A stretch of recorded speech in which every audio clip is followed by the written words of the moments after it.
দেখুন, সংসারে অশান্তি অনেকেরই থাকে, কিন্তু এইভাবে জিনিস নষ্ট করা ঠিক না। দেখুন, হকিন্সের এটা কন্টুরা হায়ার অ্যানোডাইস।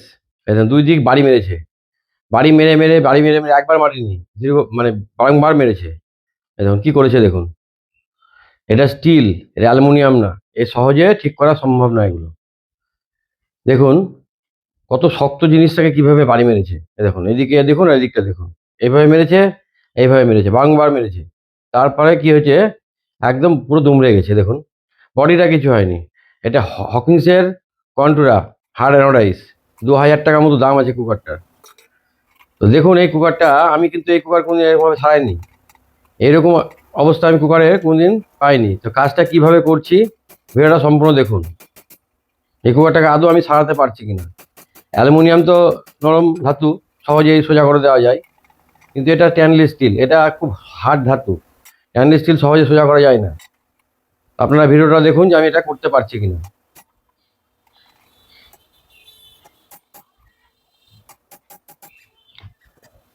হবে কিনা জানি না, ভিডিওটা সম্পূর্ণ দেখুন, তাহলে আপনারা বুঝতে পারবেন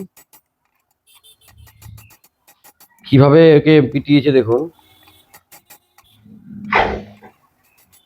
এই ধরনের কুকার আমি অ্যালুমিনিয়ামের করেছি, কিন্তু স্টেনলেস স্টিল এরকমভাবে বেঁকিয়ে যাওয়া কুকার আমি কোনোদিন করিনি। এটা আমার লাইফে প্রথম। এই 20 বছরের অভিজ্ঞতাতে এটা আমি প্রথম করছি।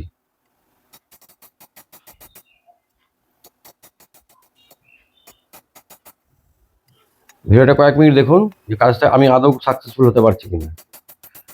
শুধুতে বেঁকা হয়েছে তা না, ঢাকনাটা পুরো ধনুকের মতো বেঁকে গেছে।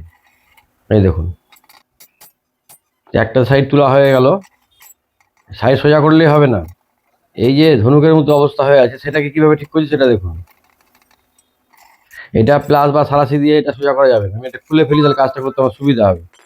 ভেন্টিউবটা খুলে নিলাম, ওয়াশার আছে, ঠিক করে রাখলাম। এটা দেখুন,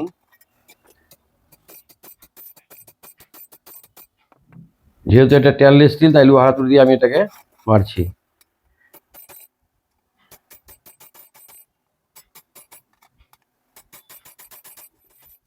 অ্যালুমিনিয়ামের আমার অস্ত্রটা আস্তে আস্তে নষ্ট হয়ে যাচ্ছে, মানে বাড়ি খেয়ে ওটা কেটে যাচ্ছে।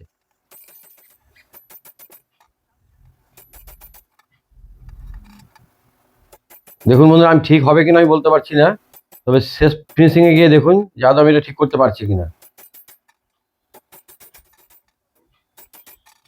এইগুলো বডি হয় হার্ড অ্যানোডাইসের, আর ঢাকনাগুলো হয় স্টেনলেস স্টিলের। ওই জন্য ঢাকনাগুলো খুব শক্ত, সহজে নষ্ট হয় না কুকার। এই কুকার দীর্ঘদিন চলে। একটা কুকার নিলে 20 বছর কথা বলতে হবে না। এই কুকারে রিপেয়ারিং খরচা কম, সহজে নষ্ট হয় না। কিন্তু এটা তো আছা মেরে মেরে নষ্ট করেছে। এবার মেন কাজটা হচ্ছে এটা, ওটা তো সোজা হয়ে গেল। এবার দেখুন এটাকে সমতল করতে হবে। অ্যালুমিনিয়াম হলে শর্ট করে হয়ে যায়, কিন্তু যেহেতু এটা স্টেনলেস স্টিল,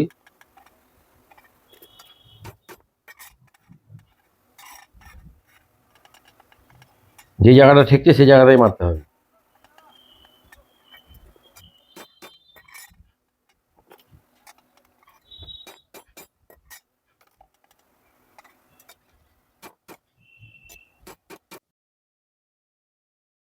মোটামুটি হয়ে এসছে, আর দু একবার মারলেই আশা করি কাজটা হয়ে যাবে। এই সামান্যতম যদি ফাঁক থাকে তাহলে কিন্তু সিঁড়ি পড়বে না, বাষ্প বেরিয়ে যাবে।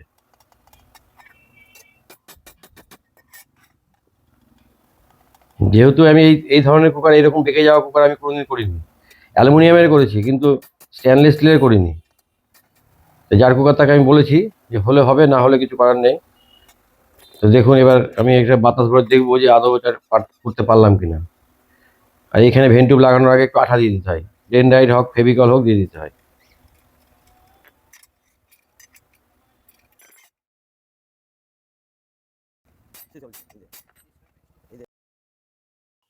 এবার আমাকে চেক করতে হবে। হকিংসের একটা গার্ডার নিলাম 3 লিটার।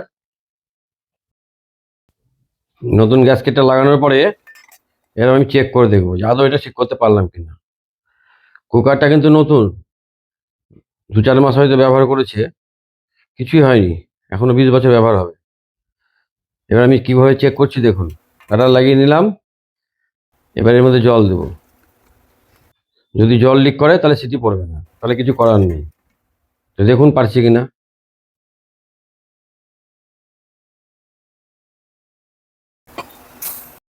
দেখুন আমার ধারণা ছিল না যে প্রেসার কুকারটা আমি ঠিক করতে পারবো। হয়তো হাত থেকে পড়ে গিয়ে একটু একটু বেঁকে সেটা করেছি।